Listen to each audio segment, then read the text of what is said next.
is an executive sommelier, entrepreneur, mother, and cancer survivor. She is from La Jolla, California, and learned to love Park City as she grew up skiing here on family vacations.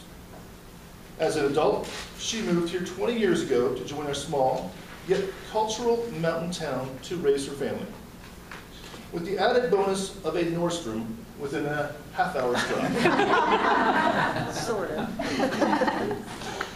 She is presenting her first speech in the Competent Communicator Manual. Her objectives are to begin speaking before an audience and to discover speaking skills she already has and skills that she needs to attain.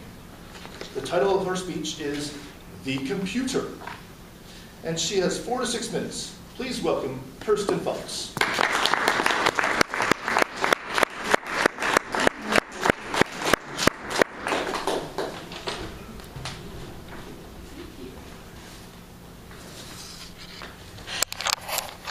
Good morning. Thank you, Mr. Toastmaster and fellow Toastmasters and honored guests. I have chosen to relate a story about amore this morning based on our theme of love. In early 2013, I needed to find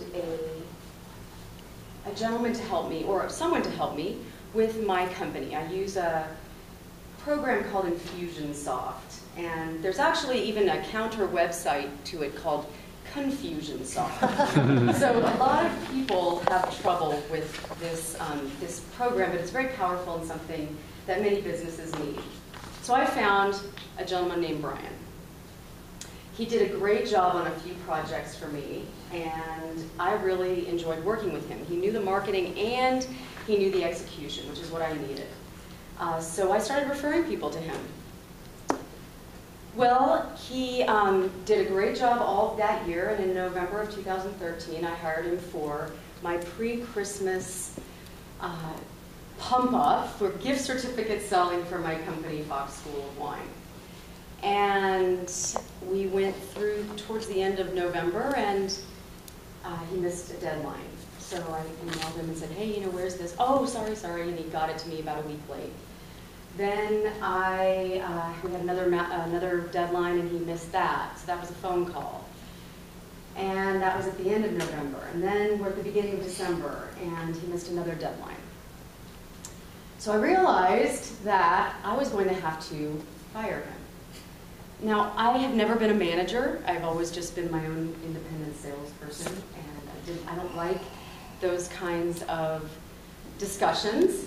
And I tend to get off topic, actually, because I kind of sit there in the moment, and we'll start talking about one thing, and we go off here on this way, and then I realize after we finish the conversation, I completely forgot the actual goal of the conversation because I wanted to avoid it, right? So I actually wrote down the conversation I wanted to have with him. I started with the good things and all the things that he'd done well, and then I started I wrote down the things that I was really upset about, how he'd promised things that he couldn't deliver, that he had really, in this case, precluded me from doing this whole launch of my gift certificate campaign, and how I didn't trust him anymore. Ooh, really, right in there, right? So Brian and I had this conversation, and he said, I'm so sorry, let me on and on. And I said, no, actually, I'm sorry, I just don't trust you anymore. Good luck with things, and I'll see you around. So I did, because I joined an Infusionsoft user group in Salt Lake, and there was Brian. So I got to say hello. It was a little awkward at first, but he's a nice guy, and I'm certainly not one to harbor any resentment. So that was great. He began starting to talk about a collaborative company that he was working on, which I was excited for him. And eventually, in 2014, in November, I needed help again. And I'd gotten to know what he was doing over the year, and I decided to hire him and his team. I called him, and he said he thought he could do this project, and I said, okay, I'll hire you. So we began working together, and I had some things that I had to do. And he popped by my house one day. He lives here in Park City. And he popped by my house and rang the doorbell and said, do you need any help? You know, what's going on? And I said, well, gosh, actually, I'd love your help. So he came in and we used my computer, and he pushed the one button and then the next button, and we waited and pushed, and finally he looked at me and said, have you ever used a Mac? And I said, well, you know, my older kids in college have gotten offers, and so they can get them for cheaply, you know, that. But I can't afford a Mac, so this is what I use. And he said, okay. And he said, do you have a yellow pad?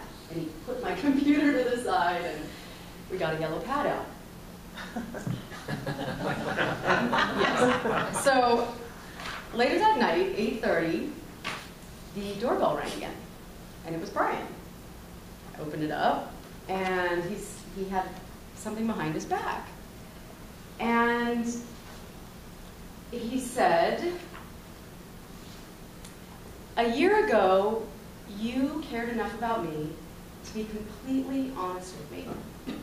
And he said, I'm not going to lie. At the time, it really hurt. But he said, I listened, and I've changed everything I do about my business. I found key partners, and since you had that conversation with me, I have made thousands and thousands of dollars in my business. And he pulled out a brand new MacBook Air. Oh my God. And he handed it to me and said, I hope this helps you make thousands and thousands of dollars in your business. And he said, and if you, since you haven't ever used a Mac before, I've bought you a package of private lessons so that you can get up and running quickly. Well, as you can imagine, my jaw was on the floor. I said, I was speechless, which I rarely am. My daughter is jumping, my littlest is jumping up and down saying, I'll take it, I'll take it, I'll take it. And I just said thank you. And I want to share with you what I learned that night. I learned that if you're honest with people and you care about them, it's often better than being nice. I learned that if you do things with love in your heart, that although it might seem harsh and mean at the beginning, sometimes people can hear the love. And I learned that we should never underestimate our effect on others. The good and the bad can have a profound effect. Thank you.